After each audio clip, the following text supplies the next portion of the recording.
শীতের শুরুতে সবজির দামে আগুন, দামের জ্বালায় হাত পুড়ছে মধ্যবিত্তের।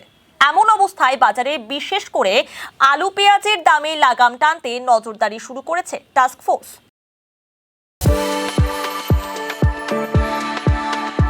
We are the dreamers, the achievers, and the leaders. Come, join us today.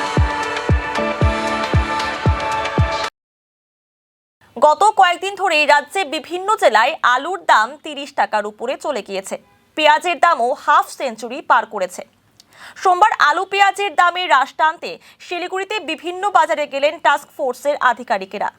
Regulated market বিধান মার্কেটে যান তারা। সেখানে সবজি বিক্রেতা ও ক্রেতাদের সঙ্গেও কথা বলেন তারা। আলু ৩০ টাকা ও পেঁয়াজ ৫০ টাকা প্রতি কেজি দাম রাখার কথা বলা হয়েছে বিক্রেতাদের। পাশাপাশি বিক্রেতারা পাইকারি কত দামে সবজি কিনছেন তার বিল রাখতে বলা হয়েছে। আলু পেঁয়াজের দামটা আমরা আজকে ভিজিট করলাম। সেদিন আমাদের শনিবার দিন একটা মিটিং হয়েছে মিউনিসিপ্যাল কর্পোরেশনে। সেখানে মিটিংয়ের পর আমরা আজকে একটা ভিজিট করলাম। ভিজিটে দেখা গেল যে হোলসেল রেটের সাথে রিটেল রেটের খুব একটা বেশি ডিফারেন্স নেই, সামঞ্জস্যই আছে। টাস্ক ফোর্স আমরা সেই জন্য রেগুলার মনিটরিং করার চেষ্টা করছি, যে আমরা যেন রেগুলার মনিটরিং প্রতিদিনই আমরা আসার চেষ্টা করব, প্রত্যেকটা মার্কেট ঘুরে ঘুরে দেখার চেষ্টা করব। আলু আর পেঁয়াজ আর টমেটো এগুলো ছাড়া বাদবাকি শীতের সবজি ওঠার পরে প্রত্যেকটা জিনিসেরই দাম কিন্তু কমে গেছে।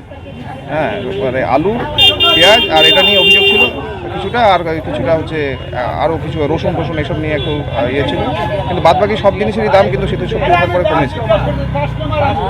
হ্যাঁ, অভিযান কন্টিনিউ আছেই, আমাদের অভিযানটা বহুদিন ধরেই কন্টিনিউ আছে। এবার আমরা এখন চিন্তা করছি যে আমরা মাঝখানে গ্যাপ না দিয়ে রেগুলার ভিজিট করবো।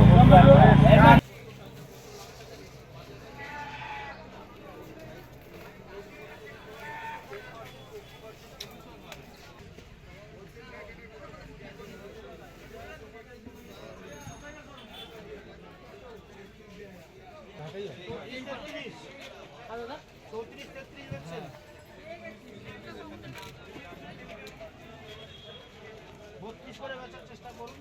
এখন একটু আলু চলছে। ঠিক আছে। হ্যাঁ,